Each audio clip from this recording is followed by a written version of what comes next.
This is what comes out when you simply tell Chat-GPT 4 to make a stand-up comedy routine. It won't do dirty jokes, for example, it refuses to make your mother jokes.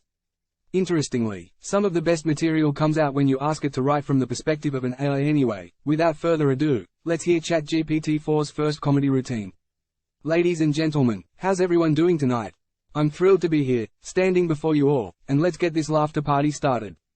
You know, I've always wondered why they call it stand-up comedy. I mean, aren't we just sitting down for most of it? Shouldn't it be called sit-down comedy? But then again, I guess, sit-down comedy would just sound like a bunch of bored people at a business meeting, right? Speaking of meetings, have you ever been to one of those team-building workshops? They always come up with these ridiculous activities to make you feel closer to your colleagues. Like, let's do trust falls. Now, trust falls sound great in theory, but in practice, they're just a bunch of people pretending to catch you while hoping they don't drop you on your head. It's like the Office version of the Hunger Games. May the odds be ever in your favor. And let's not forget about the dreaded Monday mornings. You know you've had a rough weekend when you wake up on Monday and your alarm clock goes, "Hey, remember that thing you said at 3 a.m. on Saturday?" Yeah, let's relive that embarrassment together. But hey, I've realized something about Mondays. They're like a surprise party you didn't want to attend. You walk in, and everyone's like, "Surprise! It's Monday again." And you're just there, holding your cup of coffee, thinking, "Can I return this for a refund?" Now, let's talk about technology.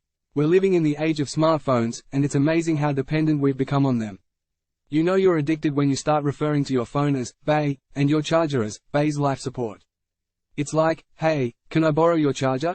My Bay is dying." And have you noticed how everyone's a photographer now?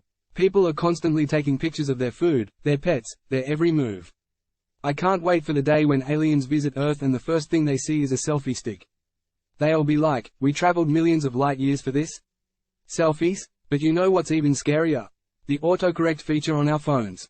It's like having a mischievous little gremlin inside your device, just waiting to embarrass you. You could be typing, "I love you," and it will magically change it to, "I love YouTube tutorials on how to fix a leaky faucet." Thanks, autocorrect, for turning my love life into a DIY project. Now, relationships are always a topic of interest, right? Dating is like trying to find a parking spot in a crowded city.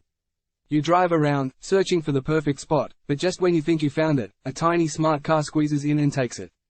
And you're left there thinking, well, that's just my luck. But hey, I've learned something about relationships. They're all about compromise. For example, my partner loves action movies, and I love romantic comedies. So, we compromised and watched an action-packed romantic comedy, where the hero saves the day and then kisses the girl in slow motion. It was like Die Hard meets The Notebook. We call it Die Notebook, a love story with explosions. Well, folks, that's my time. Thank you so much for being an amazing audience tonight. Remember, life is full of ups and downs, but laughter is the best way to make those ups more memorable and those downs a little easier to handle. Keep smiling, keep laughing, and keep spreading.